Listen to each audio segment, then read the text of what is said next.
Ready to move to the next level in your product career? I'm Shobhit from Intentional Product Manager. Join me as we discuss ways to help you stand out in your job search and your career so you can have more impact and make more money. Welcome to the Intentional Product Manager podcast. With me today is Bruce McCarthy, who's author, speaker, founder at Product Culture, and Melissa Appel, executive coach for product leaders. And they together wrote a book called Aligned, Stakeholder Management for Product Leaders. It's been getting a lot of awesome reviews, a lot of great reception. I'm excited to speak with both of you today. Pleasure to be here. Awesome. So let's talk more about the book. I am curious about the origin story. What led to the writing of this book? You want to start, Melissa? Yeah. So I've been leading product teams for a while, and I found that at a certain point, the problems that people had on my team, the things that were sort of holding them back, weren't the inability to create a strategy or write a roadmap or, whatever it was that was kind of tactical. It was dealing with stakeholders. And so I had a couple of different people on my team who had trouble saying no in different ways. One of them just said no to everything with no explanation, which stakeholders did not like. And another one just said yes to everything because he felt bad saying no. And so I was thinking that really what they need is some sort of resource on better ways to say no. And so I approached Bruce with that idea. And he said, I think it could be a lot more. I think it could be kind of all of stakeholder management. And that's sort of how we got started. That was the sort of the proximate cause, if you will. But the ultimate cause also was, I think, I also had an experience that taught me the value of stakeholder management and the importance of handling that. When, as a first-time product manager, my first software product completely flopped. Not because I didn't understand the customer. I'd done my research. Not because the solution didn't work for them to solve their problem. It did. We had one customer who was happy. But because the sales team and the marketing team had no interest in selling the product. It didn't help them meet their numbers. Everything was locked and loaded for them to promote the core product of the company. And even if I arguably had product market fit, I didn't have product organization fit. And so when Melissa came to me and said, there's this problem of saying no, I was like, well, yeah, there's also this problem of saying yes. You need to get everyone to buy in to your plan. So let's take care of this, getting everyone in the company, in what I would call your extended team, on board. Let's talk about that problem. That's pretty awesome. And I know you both mentioned getting people to say no or yes. I'm assuming just maybe is not a good answer. Good one. Yeah. See, I think people actually are more comfortable, maybe this is counterintuitive, but they're more comfortable with a reasonable no than they are with uncertainty. They are with vagueness. That's why people don't like politicians, because you get a non-answer, right? So a product manager should not be about playing politics, should not be a politician, should say yes because it fits with our strategy, or no because it doesn't fit with our strategy. Yeah. Well, we are recording this podcast 5 days before the election, so that's a very timely reference to everything else going on around us. Awesome. So let's then dig into some of the parts of the book. So you mentioned saying, yes and no. What are the other struggles product managers have with stakeholder management? I think one big problem that some people have is building rapport, is sort of recognizing that their stakeholder is just a human like you, and they have their own, they have their own boss who's asking them for things, and they have their own success metrics, and they have their own incentives. And if you can understand more about this person as a human and as somebody who has their own kind of agenda, then it's easier to relate what you're trying to get across in their frame of reference. And that allows people to engage more versus kind of putting up walls and being us versus them. To follow up on that, the question is, how do you establish that rapport? And we have a bunch of advice in the book about that. Part of it is actually taking the time to reach out informally and talk to somebody without having an agenda right away. Just talk about the weather or the weekend or your kids or the sports team you both follow or the coffee in the cafe and how lousy it is or whatever to make that human connection initially. And then when you do get to talking about business, don't start with your side of it. Start with asking them about them. Start with asking about their job and what they're trying to accomplish and what success looks like and how they're measured and where the challenges lie and what they're doing about it and what's working and not working. Then you'll naturally go into that problem-solving conversation that maybe you can help them and they can help you. And if you notice, those questions are pretty similar to a customer interview, right? You want to learn about your stakeholders the same way you're learning about your customers. Bruce sometimes says this along with his kind of origin story, which is you don't want to just have product market fit, you want to have product company fit. And that requires getting to know the people in your company and understanding how what you're working on relates to what everybody else is working on. Very insightful advice. Also, it makes a lot of sense. And when some things make a lot of sense, I always tend to ask, but why aren't people doing this already? Like, what are things that block them from just doing it all the time? I think partly people don't acknowledge consciously that they need to do it. They kind of feel like, well, if I do my job of figuring out the market need and working with the sort of obvious people that I need to work with, say, if you're a product manager, maybe it's engineers and designers and maybe a data scientist or an analyst, and I produce the thing we're supposed to produce that will solve the problem, like I did as a first-time product manager, they think that's enough. But you're not the product manager of the code that you ship at the end of a cycle. You're a product manager of what is effectively a small business unit within the company. And your job isn't just to ship it. Your job is to make it successful. Successful for the customer, but also successful for the company. And that means taking ownership of the result. And when you look at it that way, you're like, well, obviously I need sales and marketing and support and finance and everybody. I need a much larger team than I thought. But I think sometimes we just get caught up in well, if we build it, they will come. It seems that there's almost a redefinition of a team going on where there's like, cool, my team is my engineers, I have a designer I work with, maybe QA, and now we're talking much, much broader here. Yeah. It's sort of like the immediate team, the day-to-day team, and then sort of the extended team, right? So you might not talk to your marketing counterpart every single day, but you do need to know what's going on in their world, and you need them to know what's going on in your world. A lot of people complain about too many meetings, and I feel like those one-on-ones with stakeholders, whether they're like once a month or whatever it is, I feel like those are the best use of my time because it allows me to connect what I'm doing to the rest of the company, which improves my chance of success. Some of the best product launches that I've had, in contrast to that first one, were when I actually teamed up with someone in sales, one person who I did talk to almost every day because they were looking for the right opportunities, having conversations while I was still working on the initial version of the product. And so we had a tight feedback loop about what I was thinking, what he was hearing.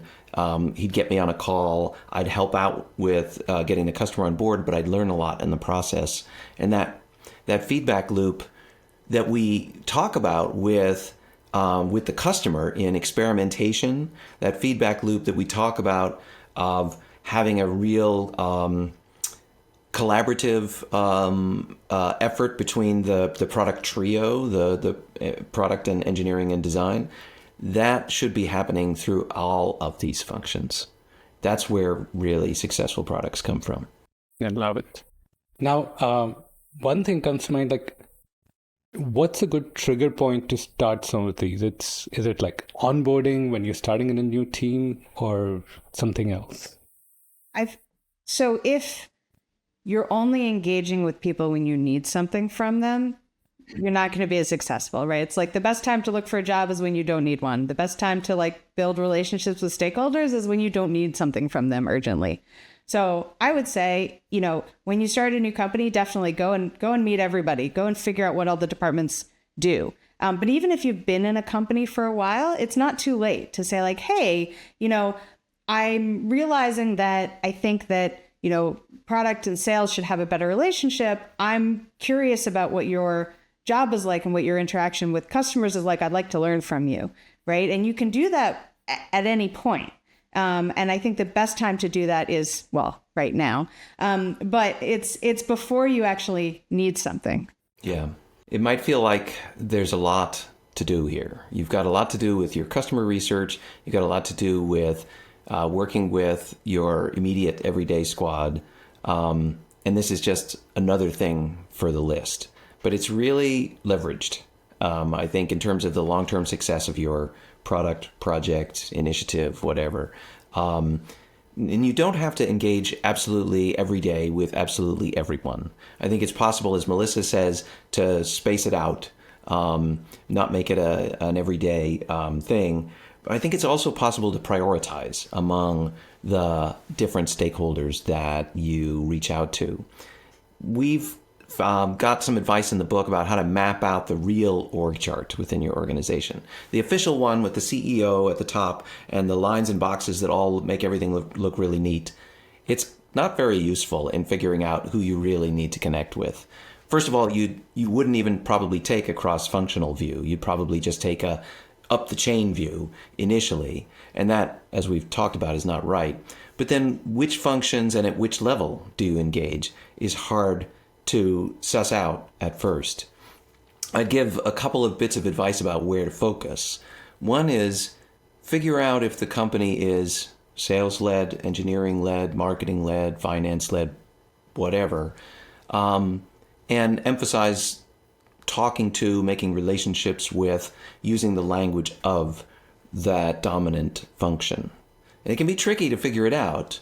I started off at one company where half the company was engineers, and I worked with engineers all day long. It was a technical product sold to engineers, and I thought, well, obviously, it's an engineering-driven company. But I got a bunch of clues, like the CEO always talked about the sales numbers first thing at company meetings, and the CEO had coffee every morning with the sales ops director, who knew the state of play of every deal in the pipeline all the time. And it wasn't until I started helping out with deals, I started going on sales calls, that I got a promotion. All of those things added up, and I realized, oh, actually, this is a sales-driven company, and I should have known better. It took me a while to figure it out, but it's possible to figure it out by stringing together those clues. The other thing you need to watch out for is what I would call hidden power players, where there's usually somebody on the org chart who has a vague title like biz dev or strategy or partnerships. Nobody reports to them and nobody really knows what they do, but they talk to the CEO or some other top function really often, informally, and they turn up in meetings where you didn't know they were invited and you don't know why. That person is probably what we would call a CEO whisperer. Somebody who, if they like what you're doing and they think you're on the right track and they think you're smart and working for the good of the company, will hopefully whisper the right things in the CEO's ear when it comes to budget time or hiring time to give you the resources that you need and the support that you need in the other departments. But the opposite is also true. If they don't know who you are, they're going to prioritize something else. Or if they think that you're working at cross purposes, you might need to find another job. Got it. Those are super useful. And like one of the things that I'm hearing from both of you is a lot of this is based on your personal experiences. But then I'm also curious, like during the journey of writing this book, which I assume was a multi-year journey, like who are the kinds of people you came across with, spoke with, and any lessons that surprised you during those conversations? It did take 2 years to write, and we rewrote it almost entirely from scratch after the first draft. And that was partly based on feedback. We had an early readers club, which was really helpful with the book. And we would release a chapter and get them to give us feedback. And they did end up giving us feedback on entire drafts as well. But it turned into a little bit of a stakeholder management support group, which was great for everybody, right? We learned a ton about different people's experiences, and they got to sort of, both vent and also get feedback not only from us, but from the other members of the Early Readers Club. And I think that was valuable all around, and kind of gave us, in many situations, counterexamples to our own experience.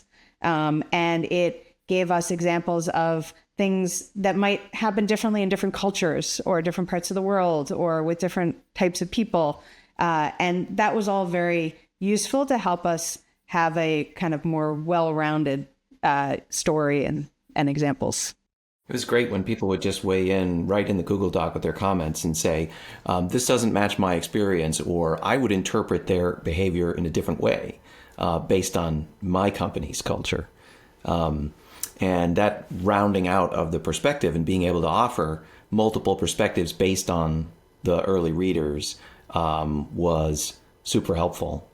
We also found that Melissa and I differed a little on our approach to things.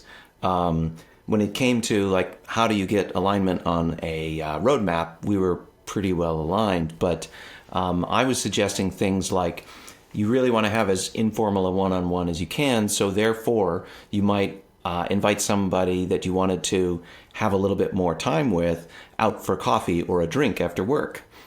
And Melissa was like, well, that might work for you, Bruce, but as a woman, it might come off as inappropriate if I were to ask a male colleague out for a drink after work. And so we ended up sort of saying, not here's a list of things to do, but here are some tools you might consider within the context of your comfort zone and the expectations of the organization you're in. Yeah, I me coming from your point of view, I would have not considered that, and it's great to see both of you team up and bring those different points of view. But give me one more instance of like what you learned from some of your early readers club. It was just like surprising, or it changed your point of view.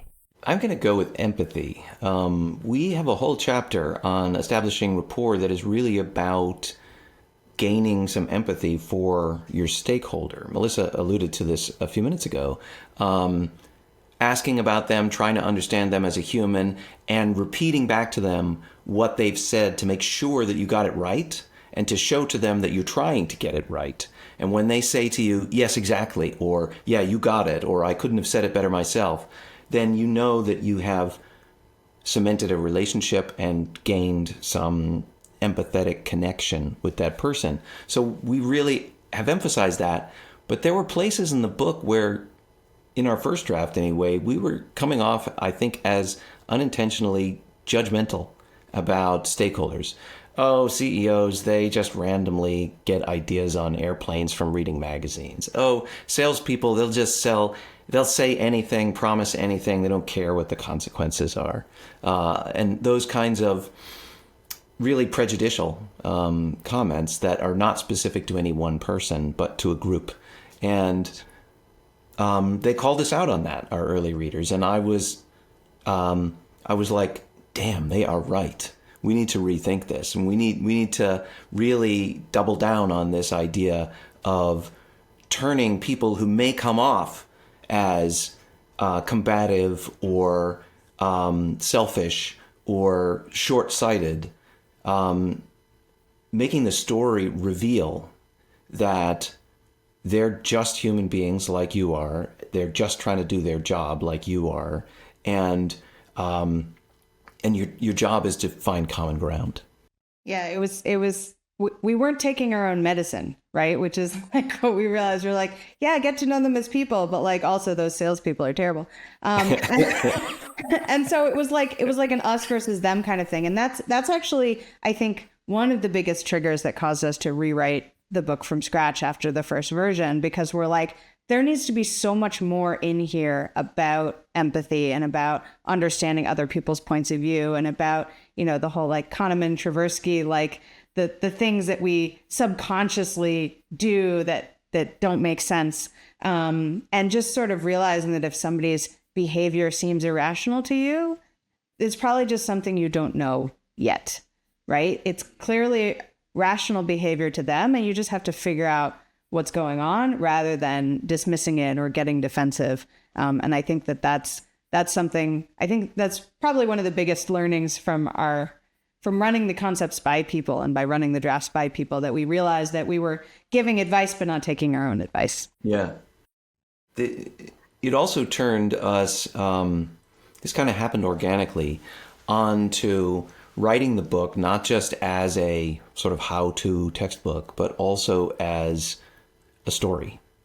There is a narrative through the whole thing. It's basically a novel, as well as a bunch of tools and frameworks, about a product person who starts at a new company and needs to figure out who does what and how decisions are made and where the hidden power players are, and needs to rally the troops, if you will, get that extended team together to solve some real significant problems with the company and the product. She shows a lot of leadership in the process, but she goes through a lot of struggle in the process. A chief part of it is getting to know her stakeholders as people and as people who have responsibilities and goals, and figuring out what it's going to take to get them on board with a plan they can all align on. I love it. Now, relating that to like maybe some of the work, and Melissa, like specifically for you, you do executive coaching for product leaders. So how often does stakeholder management come in as a topic, and like what are the kinds of things you're working through? So I would say it's always a topic, even if it's not the thing that people initially think that is the problem. Frequently, they're trying to get something to work and it's not working and they can't figure out why. It's because so-and-so is not aligned with it, right? Whether that's, a particular product or a process or some sort of change. So stakeholder management is often something that people recognize and say, oh yeah, I could use help with that. There's this person that I can't figure out. But sometimes it's a bit hidden as well and comes out later. I've had the same experience. In fact, more often than not, when I end up coaching somebody who's new to the head of product role, the VP or CPO, the job, like Melissa said, isn't teaching them product management. They usually know that stuff. The job is teaching them how to reach out across the aisle, be part of the executive team, and act like it, play like it, figure out how to establish those relationships and maintain them. I coached a VP of product who joined the executive team for the first time after having been there for a couple of years. And his CEO hired me to help him out. And he said, he's fantastic, but he needs to learn how to be an executive. And what he meant by that was to manage his relationships with the other executives. I love that you have the interpretation of that, because people might think, oh, probably executive presence is the first thing they would go for, or like communication skills, but it's really about relationships. No, he was good at that too. It wasn't that at all. It was the relationships. Yeah, a lot of time it's building the credibility, right, to be considered part of the team, or figuring out how to speak to people one-on-one before the big meeting, in order to make sure that you know what everybody's going to complain about before you get there, so you can have a better meeting. And a lot of times, as you move up into your career, you just see the meeting. You don't see the work that goes on behind the meeting. So you don't realize that there's work that goes on behind the meeting, right? Even just with, executive presentations, if I do an executive presentation, I'm going to mock the presentation up, and give it in front of some friendly faces and have them ask me the questions they think the executive will ask, and then you refine it. But not everybody sees that that's part of the process. So sometimes it's like well, here's what's really going on behind the scenes for these successful meetings. Excellent. I have earmarked a couple of things I want to dig deep a little bit on. I actually can't find it, but I know the topic. So one of the things you talk about is the different cultures of decision-making in companies. And I found that really fascinating. Like, tell us a bit more about that and how you might uncover what's the culture of decision-making. So I think you're talking about the kind of directive, participatory consensus. So different people make decisions in different ways, but overall, the company usually has some way that decisions are made, right? The directive is usually some person at the top makes all the decisions and that's it, right? So you might find that a company where everybody's always saying, well, I can't make this decision because the CEO or whoever needs to make the decision, and everybody's sort of deferring to one or a few people. Consensus is we can't make any decision until everybody agrees. And those situations don't often even ever come to a decision because you're unlikely to get everybody to agree. That's one of the things that we talk about, the difference between alignment and agreement, right? You don't necessarily have to agree with the decision to be aligned in supporting it. There's the concept of disagree and commit, right? I don't necessarily agree, but I'm going to go with it.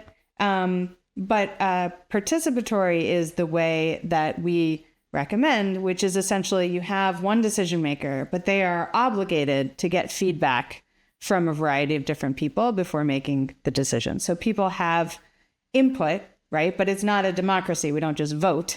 It's that there's one decision maker who goes and collects information and makes a plan, a decision.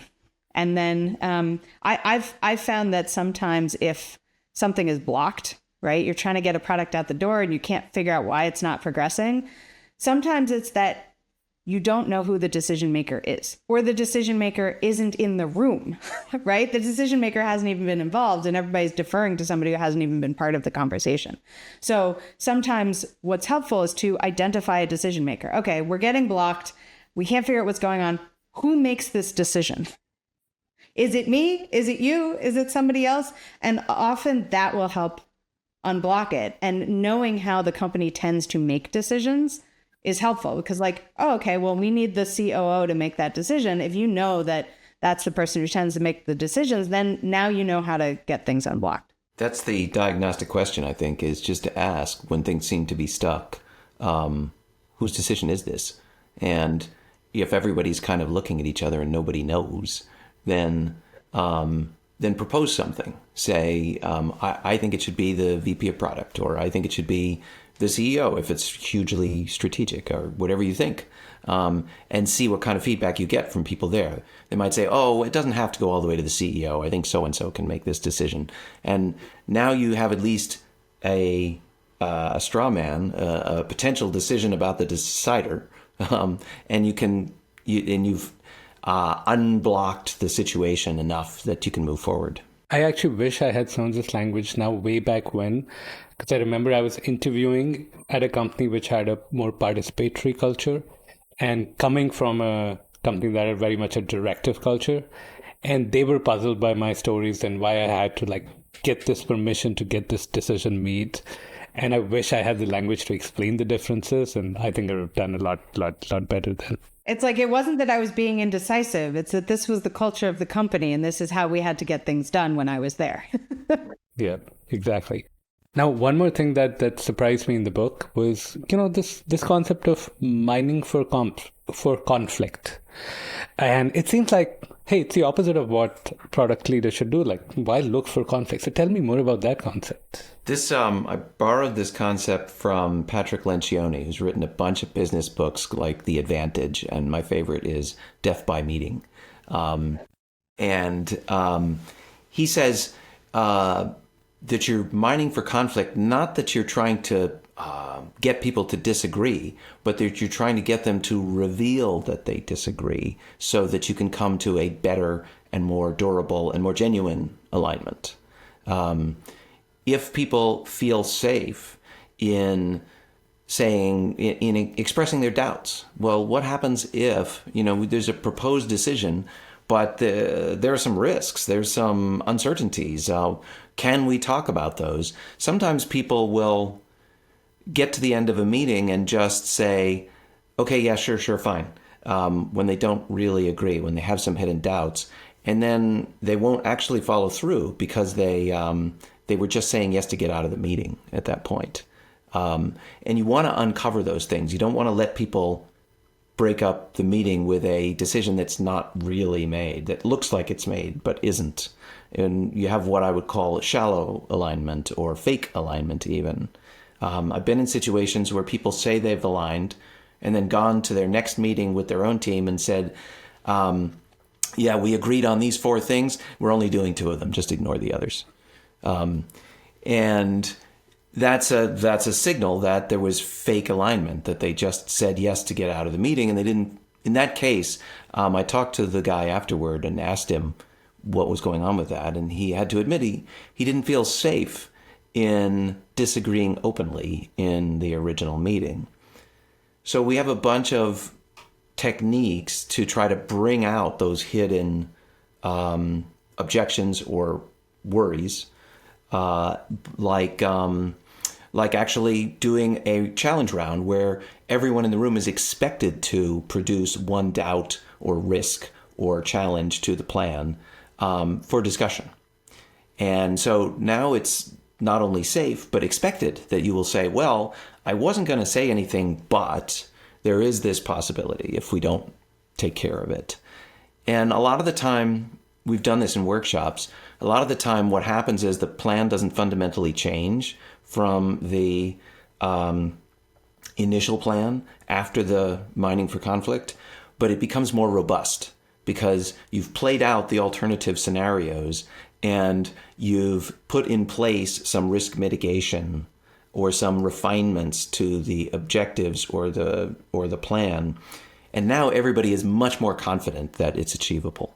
You go from everybody saying, 3 out of 5, I think we probably can do this, to 4 out of 5, 5 out of 5, yes, we can definitely do this. And there's also, not everybody might feel safe saying it in the meeting. So, look out for people who don't say anything or who seem hesitant, and go and talk to them afterwards. Say like, hey, listen, I know we came to this agreement in the meeting, but you seemed a little doubtful. Is there anything you want to talk about? If you know that somebody tends to agree to things and then reverse later, you could talk to them before the meeting, right? And try to figure out, hey, I'm going to present this. I want to know your feedback, right? If you have any doubts, like it's not a final version, we can change it. I want to hear what you think. So those one-on-one conversations, both before and after, are also really helpful to get at hidden, disagreements. There's just as you said, before and after one-on-ones, hugely valuable if you know how to target them to the right people who are likely to have something important to add that won't come out in the meeting. Or it's possible to have the meeting devolve into just a complete argument and nothing gets decided. I used to work with this software architect who every time some new thing came up, she was exactly like that. She would just argue and question and be disruptive in the meeting, and everybody around the table is just kind of like sitting back, waiting for the fight to be over.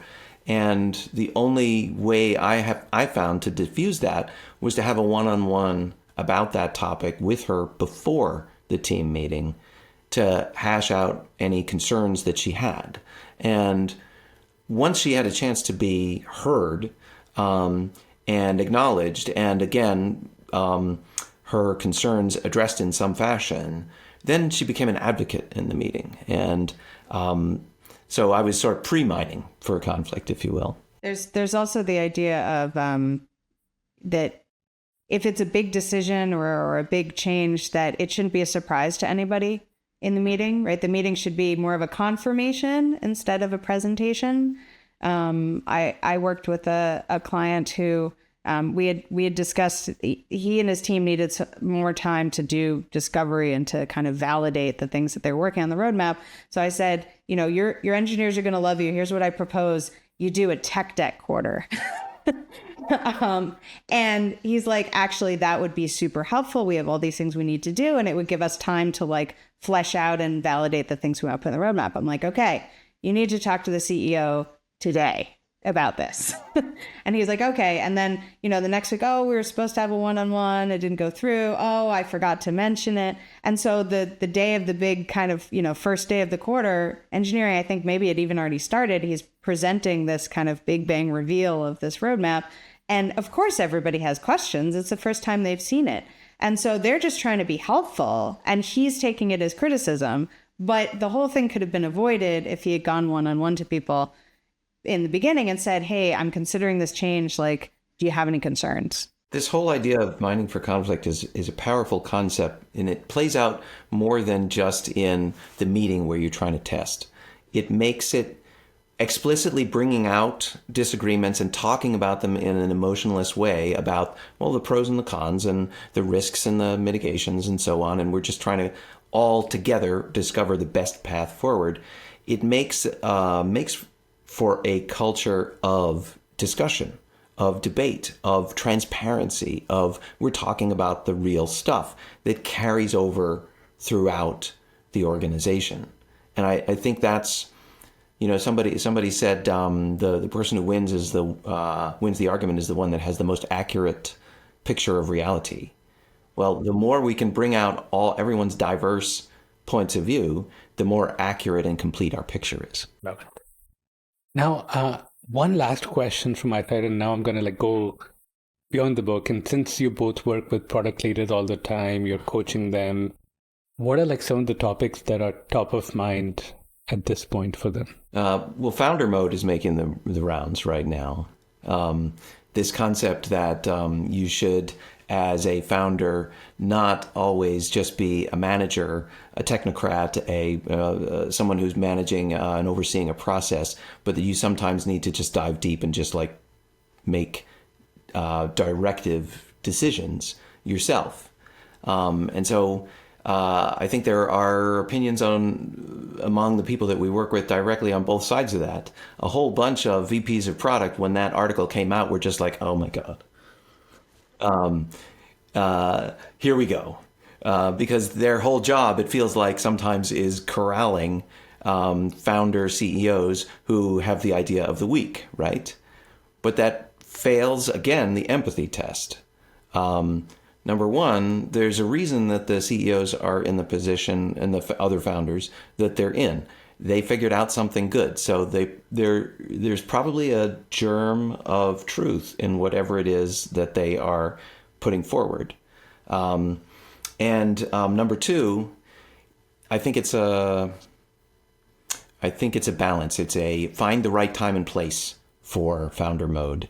If you're micromanaging everybody every day, then you're bottlenecking the company. You're forcing everybody to go through you for everything. But if you're selective and you're saying, all right, most things can be managed by the professionals, but here is the next big thing for our company, and it needs an entrepreneur's point of view. And so that's where I'm going to lean in. I think what I'm seeing as kind of the biggest thing that people are concerned about is hiring. So if you have an open position, there are hundreds of applicants, and how do you even begin to go through these things? And so part of what we do in our coaching practice is helping people figure out how to hire. And it's not just we just need somebody good. It's, okay, what actually do we need? How do we know what success looks like in this role? And how do we sort of suss that out? What questions do we ask? I think you need to sort of define what the role is and what the person's going to do. And a lot of times you actually have to step back a little bit and define product management, especially if somebody's hiring a VP or a CPO. It's, okay, is this person really responsible for delivery, or is that engineering? And, what do we need? Somebody who has experience making a big change? Do we need somebody who has experience growing a team? Do we need somebody who has experience, dealing with sales teams? Or like, what exactly is it that is most important in the role? And sometimes people they just need to hire somebody, and they don't have the time because they have a gap in their team to really go back and step back and think about what this person's really going to do. But it's important because it helps you make sure you hire the right person, which end up saving time in the long run. I loved hearing the other side of things, because I often hear the candidate side of things, that it is tough, it is a tough market, but it's not easy for the hiring managers or hiring team either. They're also trying to figure out the right fit right now. I mean, it's essentially trying to make a good match, right? Like matchmaking. It's hard because there's both sides of it, and they need to know what they want in order to figure out whether or not it's a good match. And then last, where do people find more about the book, about your work? Yeah, well, you can go to productculture.com. That's where you can find out about the services that we offer as coaches. But we have a website for the book itself. It's called alignedthebook.com. And actually, I'm glad you asked, because if readers or listeners want to know more about the book, there's a bunch about the book itself there. And there's also some free bonus content. There is something that we recommend instead of the org chart, which is we call the stakeholder canvas. This is where you organize all of your key stakeholders, what you know about them, what you need from them, what they need from you, and keep track of your relationship. So that's available to be downloaded in Excel and Google Sheets and Miro. And there are a number of other similar free downloads that we think will be useful. And you can also buy the book just on Amazon and some other places. There's a digital version, there's an audio version. So whatever your particular flavor of consuming books is, I think we got it covered. Or all of them. I love to switch back and forth, so people could buy multiple ones. Excellent. Well, thank you so much for being on the podcast. I learned a lot. I'm sure listeners will have learned a lot. Our pleasure. Thanks for asking, Shobhit. Thanks for having us. Hey, be sure to check out our website at intentionalproductmanager.com to see how you can level up in your career.